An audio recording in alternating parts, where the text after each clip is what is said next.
Well, good day everybody. Welcome back. And I am at Princess Jean Park in Northeast Albuquerque. And I'm over here because of a photograph that Garry Winogrand made in 1957. It was called Albuquerque 1957, and it's pretty well known. And I had kind of discovered this photograph for myself back in 2009, which is 15 years ago. And I made a blog article about it that came to be rather popular. The article was basically about my efforts to discover where the house was that was featured in this photograph. And I found the house. It was 1208 Muriel. This house was on the very edge of Albuquerque when it was being developed in the 1950s. I was reminded of this house again and of the blog article that I wrote just a few weeks ago. A pretty well-known photographer on YouTube. He's a professional photographer. He has a channel where he talks about photography and street photography. His name is Tim Wen. He's from Hawaii. He emailed me a few weeks ago that he was going to be coming to Albuquerque to visit the balloon fiesta, and he wanted to know if I would be willing to accompany him over to that house featured in the Garry Winogrand photograph, and we could talk about basically how I searched for the house and found it for myself. And also I'm interested in finding out what focal length he might have used for that photograph. So he was shooting on a Leica M3 rangefinder camera. He would have had like 3 lens focal length options back in 1957. He would have had like a 28, a 35, or a 50 millimeter lens. Tim and I, the other day, got together and we had a great time. And I didn't shoot much video for myself during that time because it was really his time to shoot video for the film he wanted to make. Just to say that I'm going to show a little bit of clips of Tim as we're driving around, but not too much of him at the house location. I'm going to leave that for his channel. But what I did want to do in today's video is go over to that house, which I kind of call the Winogrand house, but I don't want to confuse you with thinking that this was Garry Winogrand's house. No, it wasn't. It was just the house featured in this famous photograph. I want to go over to the house and I want to investigate, shoot some video and some stills from different angles and figure out what focal length of lens he might have used for that photograph and what position was he standing in, see if we can figure out how, the mechanics of how he made the photograph. So Garry Winogrand is pretty well known these days as a so-called street photographer, although that term really didn't exist back in the 50s, 60s, and 70s. But in 1957, he was at the beginning of his photographic career, and he had not have yet built that body of work that we would know him for. For instance, those quick snapshot kind of photos on the streets of New York and other big cities. In 1957, there was no interstate highway yet going through Albuquerque, so he would have come into Albuquerque via Route 66, which is Central Avenue, just a few miles south of here. The house in question is just a block west of a major north-south street called Wantabo Boulevard. But back in 1957, Wantabo Boulevard didn't exist. It was a dirt road.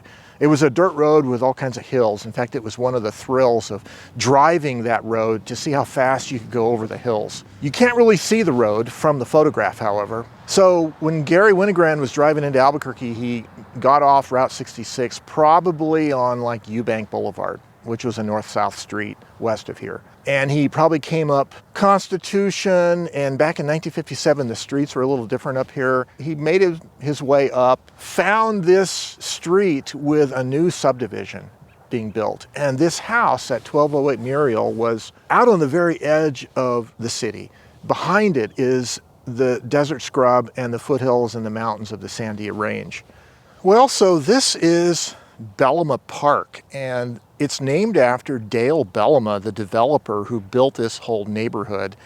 He was pretty well known in the 1950s for having some innovative ideas about suburban development, and especially these tract homes and the kind of amenities that families might like to have in their tract homes. That was a kind of a new idea in the 1950s. And a lot of other developers came over here to Albuquerque to look and see what he was doing. So he was actually related to some European royalty, my understanding is, and he nicknamed his wife Princess Jean, and that's the name he gave to this subdivision. This park is named for that, and then there was a shopping center down a little bit west of here on Eubank, also known as the Princess Jean Shopping Center. So when we go back to 1208 Muriel, the house that Garry Winogrand documented in 1957, that was part of this Princess Jean subdivision, and it was right on the cutting edge of suburban development back then. So the bottom of the picture is near the edge of the driveway here, and there is quite a bit of distance above the top of the house to the top of the frame. And you can just see a little bit of the mountain behind the support beam under the carport. But this angle of view looks a little too wide. The house looks a little too small from this angle. This is 28 millimeter. So I'm going to zoom out to 35 now. So here's 35. I'm going to back up a little bit. So the bottom of the driveway is right there at the bottom of the frame. And that's looking more like the angle of view. I'm really looking at it vertically because I want to see how much room is at the top of the image and the top of the house, the clearance there, how the scale of the house fits in proportion to the driveway and the mountains behind it. So we're at 50 millimeters, and I have stepped back more in the middle of the street, more toward the west side of the street. I still have the bottom of the driveway pretty close to the bottom of the frame. I have some distance at the top of, between the top of the roof and the top of the frame, and I can still see the mountains in the background.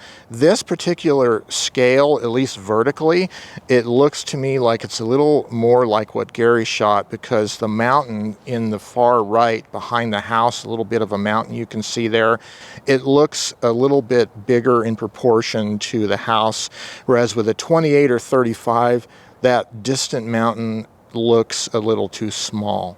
Of course, one of the other things that interests me is how was he holding the camera? How did he get to this neighborhood? How did he take the picture? Well, when I looked at the image here that we've shot from a standing height in the middle of the street, it looks like I'm a little too high, because there's a lot of the underneath roof of the carport that you can see, and it's almost like the camera was lower than standing height, which leads me to believe that he was probably sitting in his car with the window down when he took the photo. And now this might seem out of character for the Garry Winogrand that we know later on in his career, but this is 1957. This is early on in Winogrand's career, and he hasn't really developed as much of that style that he's known for later on, of being on his feet in the crowded cities, quick snapping. And so this is more like the new topographics, the development of Western civilization out in the scrub of the desert in the Western US. And it's kind of a different style of shooting. It's not what you might call street photography. It's more documentary photography. So right about there in the gravel is where that little bush was planted. It grew up to be a mature tree. I know that because 15 years ago, there was a stump, just a cut down to the ground, a big, large diameter stump where that little bush used to be. That's been covered over with gravel, and now there are other mature trees growing on the property. You didn't see this tree over here by the window in the photograph. It wasn't even planted yet. I've tried to figure out why that photograph is so appealing to me. Well, part of it is just narcissism, right? It's like I was born in Albuquerque, and here's a very famous photographer who has a photograph titled Albuquerque 1957. So there's a little bit of that. But also, I was born in the summer of 1957, which I believe is the time when he took that photograph, as evidenced by the clouds over the Sandia Mountains. It's a warm time of year. It would have been during the time when we get the monsoonal flow of moisture coming up from Baja, and it would have been like July or August. So it kind of appeals to me on a personal level. Also, like all great photographs, there is a dichotomy between how the photograph was made from a technical or structural level versus how you might interpret the photograph as a work of art. So I've spent some time analyzing where Winogrand might have shot from in the street in front of the house, what focal length lens he might have used, but I'm also interested in how the photograph works as a piece of art. In other words, this tract home situated on the edge of the wilderness with these dramatic mountains and clouds behind it. The little diaper-clad toddler standing in the sun right on the edge of that darkness, looking out uncertainly at perhaps Winogrand in his car or maybe on foot. Probably the most powerful part of that image, besides the toddler, is the overturned tricycle in the driveway. And there's so much symbolism built into that photograph, is why I think it's so appealing. We can interpret a lot of the elements of the photograph. We might look at the toddler's position in front of that dark, cavernous garage as representing something about American mid-20th century civilization, and we might look at the overturned tricycle in the driveway as representing perhaps the failure of our technological idealism that we enjoyed after World War II. We could sense a little bit of dystopia. It's kind of indicative of the late 1950s, really. The uncertainty in America over nuclear war, the threat of nuclear war. And what you can't see off the edge of the frame is to the right, to the south of the image, just a few miles south, would have been Sandia Base, where all of America's nuclear weapons were engineered. It was the biggest industry here in Albuquerque. So there's a lot to the photograph besides just that it's an interesting photograph. It has a lot of symbolism, and that's probably why it means a lot to me. So it's been fun trying to reconstruct the mechanics of how Garry Winogrand took his photograph here. I think it was taken with perhaps a 50mm lens from a seated position in his car.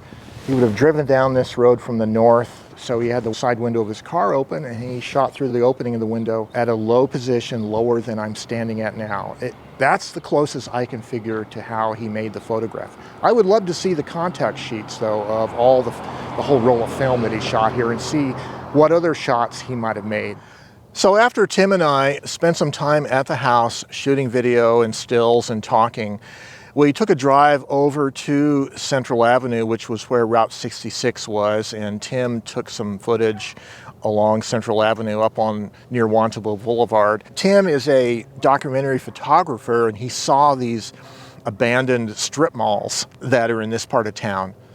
And he wanted to stop and photograph those, and which was a very good opportunity. So it was fun watching him photograph these abandoned strip malls, and that's just part of the economic life cycle of cities like Albuquerque. This neighborhood doesn't look like it did at all back in the late 50s.